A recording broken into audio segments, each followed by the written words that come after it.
Halo anak-anak, jadi kita bakalan belajar tematik pembelajaran 2 di tema 1. Sebelumnya kita juga udah belajar di pembelajaran 1 ya. Kita pindah ke pembelajaran 2. Nah, kita buka bukunya. Sudah dibuka belum? Ayo. Kita di pembelajaran 2 ditampilkan dengan cerita Edo yang menarik dengan kelinci yang dia sukai gitu ya. Nah, di sini terdapat cerita Edo nih yang menarik nih. Kita baca ya. Pak Rudi mengajak Edo ke kandang kelinci miliknya. Kandangnya sangat luas, kelincinya banyak sekali. Pak Rudi dan Edo memberi makan kelinci. Mereka memberikan wortel. Kelinci sangat suka makan wortel. Semua kelinci berkumpul mendekati Edo. Edo senang sekali. Edo tertawa kegirangan melihat tingkah lucu kelinci-kelinci di kandang kelinci milik Pak Rudi. Semakin lama diamati, tingkah lucu kelinci semakin menggemaskan. Edo pun ikut berlarian mengejar kelinci. Sesekali Edo menirukan gerakan lucu kelinci, melompat, berlari, dan berdiri dengan dua kaki. Wah, menarik sekali ya anak-anak.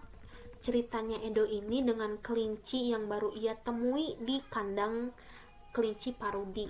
Nah, jika kita lihat ya anak-anak, ternyata di ceritanya Edo ini ada kalimatnya, ada gambarnya juga. Nah, jadi ceritanya Edo ini termasuk apa sih? Jadi ceritanya Edo ini termasuk gambar bercerita anak-anak. Gambar bercerita ini gambar yang memiliki cerita dan juga gambarnya gitu, fotonya. Nah, gambar bercerita ini contohnya gambar ilustrasi. Gambar ilustrasi itu apa? Jadi, gambar ilustrasi itu yaitu gambar yang mendukung dari isi bacaan ataupun isi dari cerita tersebut. Nah, di sini kan kalau anak-anak baca nih ya, kalau tanpa ada gambar juga, anak-anak bisa tahu nih kegiatan apa yang terjadi di cerita tersebut. Tapi dengan adanya gambar ilustrasi ini, cerita ini dapat dijelaskan oleh gambar juga, dan juga terdapat kata-katanya juga gitu. Jadi gambar ilustrasi itu gambar yang mendukung dari isi bacaan atau isi cerita tersebut. Nah, gambar ilustrasi ini juga dibagi dua anak-anak. Ada gambar yang berupa foto dan ada juga gambar tangan. Nah, gambar foto ini seperti gambar Edo ini, cerita Edo ini. Jadi cerita Edonya ini mempunyai gambar ilustrasi dengan gambar foto. Nah, kalau gambar ilustrasi yang dengan gambar tangan itu kayak apa sih, Bu?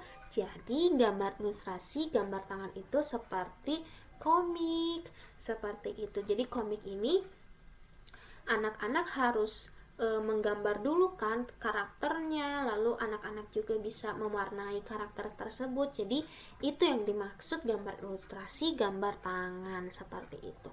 Selain dari komik ataupun gambar bercerita pun ada contoh lain seperti pamflet, cover, kartun dan karikatur. Nah, jika kita membicarakan mengenai gambar, maka anak-anak pasti penasaran dong, gimana sih gambar ilustrasi itu, ngegambar-gambar ilustrasi itu kayak gimana ya? Nah, di sini dijelasin nih ada langkah-langkahnya, ada gagasan yang pertama. Gagasan itu jadi bacaannya, ceritanya ini tuh mau cerita apa sih gitu. Misalnya ceritanya mau tentang ke rumah nenek misalnya. Nah, jadi anak-anak kalau udah nemuin nih ceritanya mau itu, terus anak-anak bisa mikirin lagi nih adegannya kayak gimana ya. Gambar satu misalnya adegannya lagi di jalan nih, nah lalu adegan keduanya beda lagi seperti itu. Terus tokoh-tokohnya juga siapa aja kayak gitu. Lalu ada sketsa ini gambar, jadi rancangan gambarnya nih. Misalnya di adegan pertama mau kayak gini, misalnya gambarnya di jalan nih, kita lagi perjalanan ke rumah nenek. Nah, itu kita bikin sketsanya, misalnya ada gambar jalannya, lalu ada gambar pemandangannya dan lain-lain. Lalu ada pewarnaan ini jadi gambar yang telah anak-anak sudah gambar ini bisa diwarnai jadi lebih menarik lagi gitu loh. Nah, lalu untuk ngegambar butuh apa aja sih Bu? Butuh adanya alas gambar. Alas gambar ini kayak kertas, mau buku gambar, mau kertas buku, mau kertas HPS dan lain-lain. Asalkan anak-anak nyaman untuk gambar di situ. Lalu ada media pewarna seperti krayon, cat warna, lalu ada juga spidol, pensil warna, senyamannya anak-anak untuk mewarnai menggunakan apa. Kalau anak-anak udah tahu nih, kayak gimana sih gambar-gambar ilustrasi itu. Nah, anak-anak, yuk kita kreasi, yuk kita coba gambar ilustrasi. Nah, di sini di halaman 11 anak-anak diminta untuk menggambar dengan tema yaitu hewan kesayanganku. Jadi anak-anak bebas nih mau gambar apa aja, yang penting itu termasuk hewan kesayangan anak-anak gitu. Nanti gambarnya boleh gambar di sini di sebelah kanan, lalu teksnya di sebelah kiri. Teksnya ini menceritakan dari gambar yang telah anak-anak gambar. Misalnya anak-anak bikin kucing nih lagi main di teras. Nah, nanti udah digambar, udah diwarnai, nanti anak-anak bisa tulis nih ceritanya, misalnya Kitty sedang bermain bola di teras rumah, seperti itu. Nah, kita lanjut. Kalau anak-anak udah nyoba gambar, pasti anak-anak juga udah bisa nih nerangin gambar ini tuh ceritanya tentang apa sih. Nah, maka dari itu di halaman 12 anak-anak diminta nih untuk menceritakan dari gambar yang telah ada di buku anak-anak. Misalnya nih ada 3 kelinci kecil sama ibunya. Nah, anak-anak bisa nih kasih nama dari ketiga anak kelinci ini, misalnya Bibi, Bebe, Bobo. Bibi, Bebe, Bobo sedang menyusu di ibunya. Bibi, Bebe dan Bobo sangat menyukainya. Bisa aja anak-anak. Di sini anak-anak bebas untuk menceritakan semenarik mungkin, setangkep anak-anak. Misalnya ini misalnya Bibi sedang makan wortel. Bibi sangat senang sekali makan wortel. Nah, bisa kayak gitu. Jadi tugas yang Ayo Mencoba ini, anak-anak bebas untuk menceritakan semenarik mungkin, setangkap anak-anak gambar ini teh sedang apa, gambar ini teh sedang apa, itu bebas dari anak-anak. Kita lanjut ya anak-anak ya. Kita lanjut ke halaman selanjutnya nih. Edo kembali cerita lagi nih mengenai kelinci. Jadi Edonya ini punya 3 ekor kelinci nih anak-anak. Edo sayang banget sama kelincinya. Edo kasih makan kelincinya dengan baik, lalu ngerawatnya dengan baik. Edo selalu ngajak main kelincinya. Tapi satu hari, satu kelincinya Edo ini diam mulu, nggak mau gerak pokoknya. Diajak main diam mulu di pojokan, di sudut kandangnya. Nah, akhirnya Edo penasaran nih, ini kelinci kenapa ya? Akhirnya Edo periksa. Edo kaget. Wah, ternyata kelincinya ini kakinya terluka, anak-anak. Akhirnya nggak bisa gerak. Kenapa? Karena kelinci ini memiliki organ geraknya itu pada kaki. Nah, kalau kita bicarain tentang organ gerak, apa sih organ gerak itu? Jadi, organ gerak itu organ yang memang bergerak untuk kita berpindah dari satu tempat ke tempat lain. Nah, ternyata organ gerak juga dibagi 2 nih anak-anak. Ada organ gerak pasif dan juga ada organ gerak aktif. Di pembelajaran 1, kalau anak-anak baca pasti dijelasin tuh, ada organ gerak aktif, ada organ gerak pasif. Nah, lebih jelasnya lagi deh, organ gerak aktif itu apa sih? Nah, organ gerak aktif ini merupakan organ gerak yang tidak membutuhkan organ gerak lainnya untuk membantu gitu. Jadi organ gerak ini tuh nggak usah dibantu pun udah bisa gerak gitu. Contohnya otot.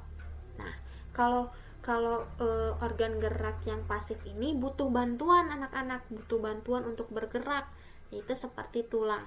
Jadi otot dan tulang ini saling bekerja sama untuk bergerak. Kan otot dan tulang ini saling melekat ya anak-anak. Nah, maka dari itu otot dan tulang ini saling bekerja sama untuk bergerak seperti itu. Maka dari itu organ gerak pada kelinci itu pada kaki, karena organ gerak pada kelinci ini, karena kaki ini merupakan organ gerak yang membantu kelinci untuk berpindah dari satu tempat ke tempat yang lain, seperti itu. Nih kita lihat nih gambarnya tuh ya. Nah, ada nama organ gerak. Nama organ geraknya itu kaki kelinci itu, nama organ geraknya. Fungsinya buat apa? Ya fungsinya untuk bergerak, untuk kelinci ini berpindah dari tempat ini ke tempat yang lain. Tapi kelinci ini bergeraknya dengan meloncat nih. Makanya kaki kelinci ini berbeda. Sisi belakangnya, maksudnya kaki belakangnya itu lebih panjang daripada kaki depannya, karena kelinci itu bergeraknya dengan melompat atau berpindah dari tempat tempat satu ke tempat yang lainnya itu dengan cara melompat. Nah, kalau kita bicarain kelinci nih ya anak-anak, kelinci itu termasuk hewan apa sih? Hewan mamalia. Benar, kelinci itu termasuknya hewan mamalia. Tapi hewan mamalia ini juga termasuk dalam hewan vertebrata. Jadi ada dua macam, hewan vertebrata dan invertebrata. Jadi vertebrata ini ada jenisnya juga, kayak mamalia, kayak kelinci ini termasuk hewan vertebrata. Lalu ada reptil, ada amfibi, ada juga ikan. Nah, lalu apa sih Bu, hewan vertebrata itu? Nah, hewan vertebrata itu hewan yang memiliki tulang belakang. Jadi kalau anak-anak nih ya, lihat nih ya, di sekitar rumah anak-anak ada kucing nih misalnya. Coba anak-anak amati, anak-anak pegang. Jika ada tulang belakangnya, maka itu termasuk ke hewan vertebrata. Kalau anak-anak ngelihat hewan menyusui ke mamahnya, berarti itu termasuk hewan mamalia, seperti itu.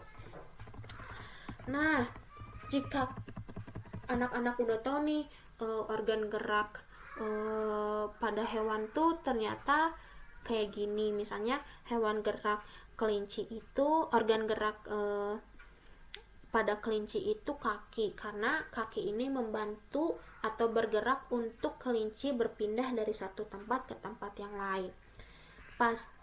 Kalau anak-anak udah tahu itu, pasti anak-anak juga tahu dong organ gerak dari hewan ikan, katak, burung, ular, kadal, kambing. Nah, pasti anak-anak tahu dong. Ya udah, gini aja deh. Ibu kasih contoh satu. Contohnya yang ular deh, yang ular.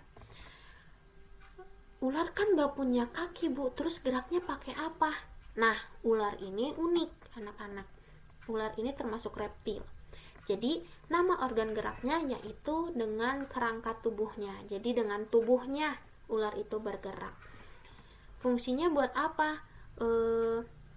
Nama organ geraknya yaitu kerangka tubuh, gitu ya. Terus fungsinya apa? Untuk berpindah dari tempat satu ke tempat yang lain dengan cara melata, dengan menggunakan kerangka tubuhnya, seperti itu misalnya ya. Jadi anak-anak pasti tahu lah ya, ikan tuh organ geraknya apa sih, kan sudah lihat ya.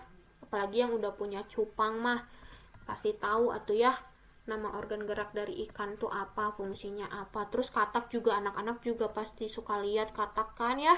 Burung juga anak-anak juga tahu ya, pasti. Kadal, kambing ya.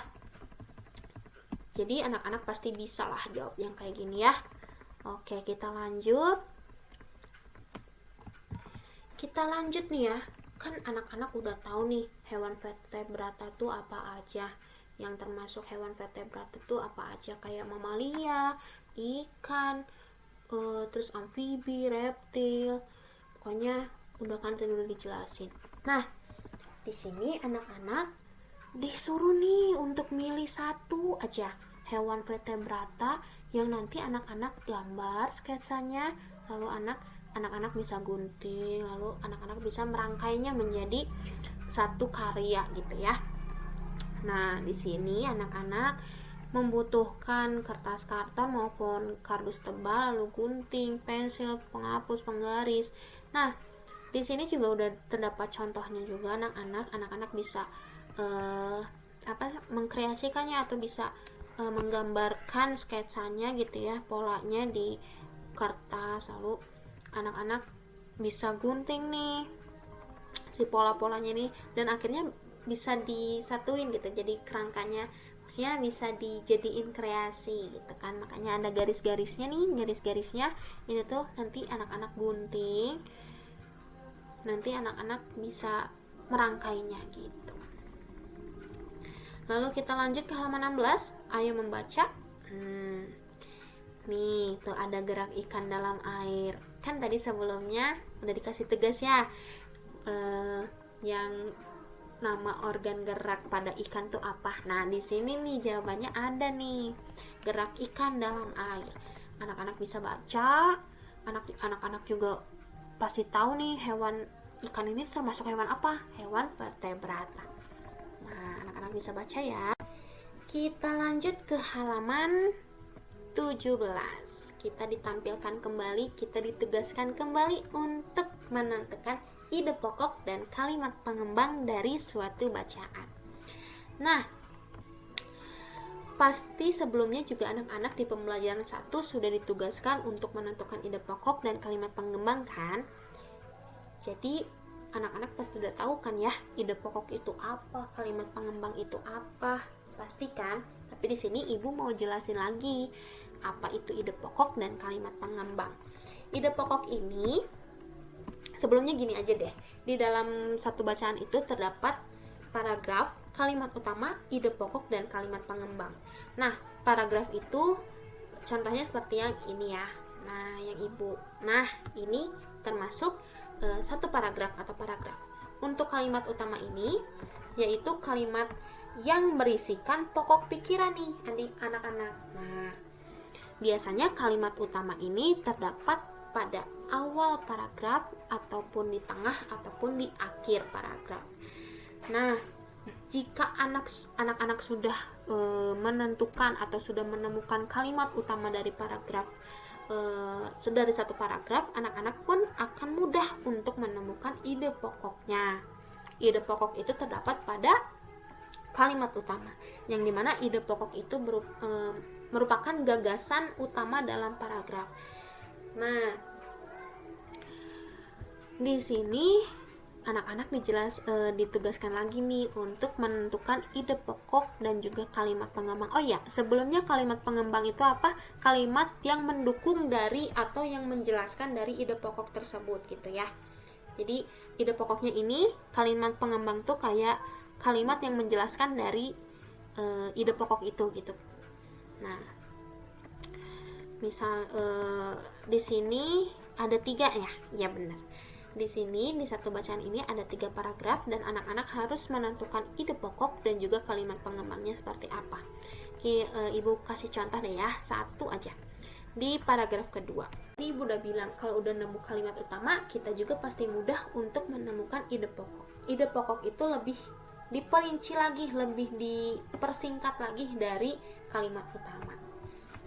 Nah, karena di sini kalimat utamanya yang ini, maka ide pokoknya adalah bentuk tubuh yang ini.